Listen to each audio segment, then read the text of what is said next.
ম্যাচটা খুব important match, কেন এই নর্থ ইস্টকে হারানোটা খুব জরুরি। এইখান থেকে যদি 3 পয়েন্ট পেতে পারে তাহলে মোহনবাগান কিন্তু অনেকটা ভালো জায়গায় চলে যাবে, এই বলছি। পেড্রো মানালি এবং মলিনা দুই কোচ কে কিভাবে দেখবে তুমি? দেখো, মলিনা একজন এর আগেও কোচিং করে গেছে, তার মধ্যে একটা জিনিস দেখলাম, অত লাফালাফি চিন্তা ভাবনা একে এই ওকে ওই সব কিন্তু উনি কখনো রাখেন না, যেটা পেড্রো কিন্তু সবসময় একটা চিন্তার মধ্যে থাকে, কি করবে। খুব রিল্যাক্স মুডে থাকেন, মাঠে খুব রিল্যাক্স মুডে থাকেন মলিনা। হ্যাঁ, মলিনা একদম রিল্যাক্স মুডে, এবং কাকে নামাবে সে আগে থেকেই প্ল্যান করে নিয়েছে। তার এই প্ল্যান এ প্ল্যান বি সব কিন্তু মাথার মধ্যে চলে, এবং টিম 1 গোল খেলো তাতেও কিন্তু তার কিন্তু ভাবলে এটা চিন্তা হয় না, জানে যে আমি ঠিক গোল করে দেবো। এবং দেখো, যখন জেতে তার মধ্যে কিন্তু অত উচ্ছ্বাস নেই, যেমন হারলে অত দুঃখ নেই, জিতলেও কিন্তু অত উচ্ছ্বাস নেই লোকটার মধ্যে। কারণ সে একটা প্রফেশনাল কোচ, জানে সেই টিমটাকে কিভাবে নিয়ে যেতে হবে, কে কোথায় কি বলছে তার কোনো মাথা ব্যথাও নেই। আর পেড্রো সেইটা নেই, তার মধ্যে একটা সেই উচ্ছ্বাস, সেই আনন্দ, সেটা সব সময় থাকে। আবার গোল হেরে গেলে তখন তার মধ্যে ওই একটা ব্যর্থতা জেগে ওঠে, কে কি বললো, এই জায়গাটা দুজনের মধ্যে তফাৎ। পেড্রোর সঙ্গে সেদিনকে দেবব্রত সরকার কিছুক্ষণ কথা বলেছিলেন ম্যাচের পর, আর তারপর দেখলাম পেড্রো খুব চার্জ, উনি কিন্তু দলের সঙ্গেই ফিরে যাওয়ার কথা ছিল, কিন্তু উনি মোহনবাগান ম্যাচ দেখে গেছেন, এই জায়গাটা কি বলবে? এই জেগে গেছে মানে, যেহেতু এরা প্রফেশনাল কোচ, এরা করে কি, এরা খুব অঙ্ক কষে নেয়। অর্থাৎ এই টিমটাকে একটা রিড করে নিয়েছে যে এই টিমটার মধ্যে প্লাস পয়েন্ট কি আছে, মাইনাস পয়েন্ট কি আছে, এই পয়েন্টগুলো নিয়ে সে কিন্তু টিমের প্লেয়ারদের সঙ্গে একটা আলোচনা করে। আগে এগুলোকে বলা হতো গোয়েন্দাগিরি। এই ফুটবলের গোয়েন্দাগিরিটা ভীষণ আছে।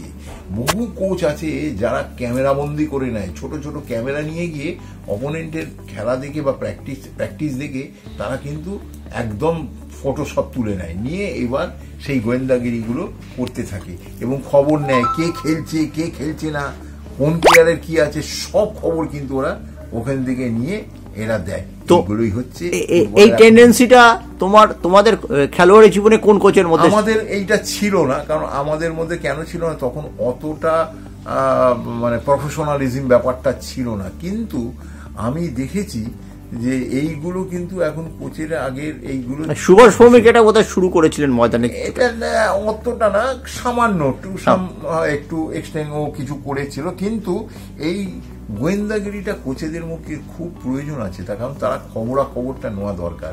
অপোনেন্ট টিমকে জাজ করতে গেলে শুধু তো ম্যাচ দিয়ে হবে না, ক্যামেরাবন্দি করতে হবে একদম। প্রত্যেকটা প্লেয়ার যারা ভালো মন্দ সেইগুলোকে ভালো করে জাজ করতে হবে, কোন প্লেয়ার খেলছে কোন প্লেয়ার খেলবে না, কেন খেলবে না, সবগুলো খবর নিয়ে আসবে।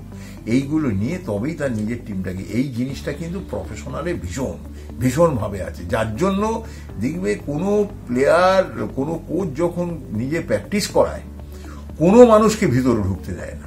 এই তার অর্থই হচ্ছে এইগুলো। অনেকে হয়তো জানে না, ভাবে কেন প্র্যাকটিস দেখতে দিল না বা প্র্যাকটিস করতে দিল না। আমার মনে আছে আমরা প্রি অলিম্পিক ম্যাচ খেলবো দিল্লিতে, আমি সেবার ক্যাপ্টেন ছিলাম, আমাদের মিলোমান কোচ ছিল, আর জাগালো ছিল সৌদি আরবের কোচ।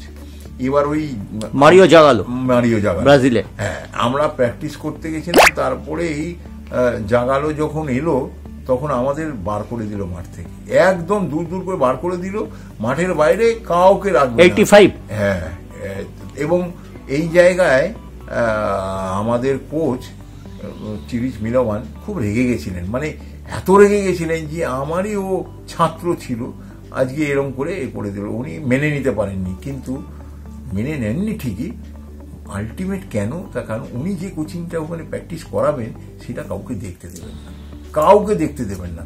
এটাই হচ্ছে একেবারে, কারণ ওইখান থেকে কি কখন ফটো কিছু তুলে নেবে, কিছু ক্লিক করে যাবে, তাতে টিমের ক্ষতি হয়ে যাবে। ইভেন আমরা এখানে যখন দেখেছিলাম আর্জেন্টিনা এবং ভেনেজুয়েলা ম্যাচ হয়েছিল, আর্জেন্টিনার ম্যাচ দেখবার প্র্যাকটিস করবার সময় আমরাও ছিলাম 4-5 জন প্লেয়ার, আমি, সুব্রত ভট্টাচার্য, প্রসূন ব্যানার্জি, শ্যামল ব্যানার্জি, আর একজন কে ছিল, 5 জন প্লেয়ার আমরা, আমাদের এলাও করেছিল প্র্যাকটিস দেখার জন্য। তখন আমরা যারা আয়োজক ছিলেন তারা নিয়ে গিয়েছিল সেলিব্রিটি ম্যানেজমেন্ট গ্রুপ, ওই প্র্যাকটিসটা দেখতে, যে ওরা কি প্র্যাকটিস করে, কিরকম ভাবে প্র্যাকটিস করে ওদের সব, এবং মাঠে কাউকে ঢুকতে দেবে না, সব বন্ধ। হঠাৎ দেখি ওরা প্র্যাকটিসে নামলো ওয়ার্ম আপ করতে, তারপরেই দেখলাম ভিতরে এই লাইনের ধারে চলে এসে ওরা গ্যালারির দিকে তাকিয়ে স্টপ করে দিল। কি ব্যাপার? আমরা গিয়ে দেখলাম যে কে একজন ওপরে গ্যালারির একদম পিছন দিকে গিয়ে ক্যামেরা ফিট করেছিল। ওদের এখানে যে লোকগুলো গেছিল, স্টাফগুলো, সাপোর্ট স্টাফ, তার মধ্যে কিছু সাপোর্ট স্টাফ ছিল তারা শুধু গ্যালারির দিকে তাকিয়ে আছে কে কোথায় ক্যামেরা বা লোক বসে আছে। ওরা দেখতে পেয়েছে একজন ক্যামেরা নিয়ে ওখানে তাক লাগিয়ে দিয়েছে, ওরা সঙ্গে সঙ্গে বন্ধ করে দিয়েছে, ওইখান থেকে তাকে সরালো, তারপরে প্র্যাকটিস হলো। এইগুলোই সেই সেশনে আমিও ছিলাম। হ্যাঁ, এইটাই হচ্ছে প্রফেশনালিজম, এইটাই দরকার আছে। এইগুলো মানে এই জন্য বললাম, তার কারণ হচ্ছে একটা প্লেয়ার যখন প্রফেশনাল প্লেয়ার তাকে তো এইগুলো দেখতে হবে। কোচ যেমন যারা নিউট্রিশিয়ান আছে টিমের মধ্যে, তারা যেমন এই মেসি ঢুকেছিল